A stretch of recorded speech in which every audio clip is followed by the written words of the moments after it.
લાલાના મંદિરે બેઠો તો. હા હું થયું બેટા તને? અરે બાપુજી કાંઈ નથી થયું. અરે પણ જો આટલું બધું છોલાઈ ગયું. અરે વાગ્યું જ નથી, આ તો કાંઈ નથી બાપુજી. લાલાના મંદિરે છે ને ધૂન હાલતી હતી, તો એમાં હું છે ને એ લાલાની ધૂનમાં ખોવાઈ ગયો તો મારો પગ લપસી ગયો એટલે વાગી ગયું, બીજું કાંઈ નથી આમાં. અરે માતા બેટા, તારા શરીરનું તો ધ્યાન રાખ. લાલો હારે ભક્તિ હોય તો કરવાની હું તને ના નથી પાડતો બેટા. બાપુજી. આ શું આખો દિવસ હું તો- લાલો લાલો? જય શ્રી કૃષ્ણ બેન, બેહો ને.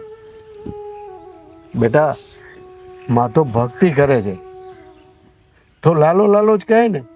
આપણે તો લાલાના દાસ છીએ. જો ગાવડીને ખાવાનો ટાઈમ થઈ ગયો છે, હું નીણ નાખતા હો. હા જા. હા બેટા, એ આવ્યો. ગાંડો થઈ ગયો છે મારો માં તો. હે બાપુજી? ભક્તિમાં એટલો બધો ગાંડો થઈ ગયો છે ને આ સાચે તમારું જ લોહી છે ને, મારો જ ભાઈ છે ને. કે એવો કેમ સવાલ કરે છે?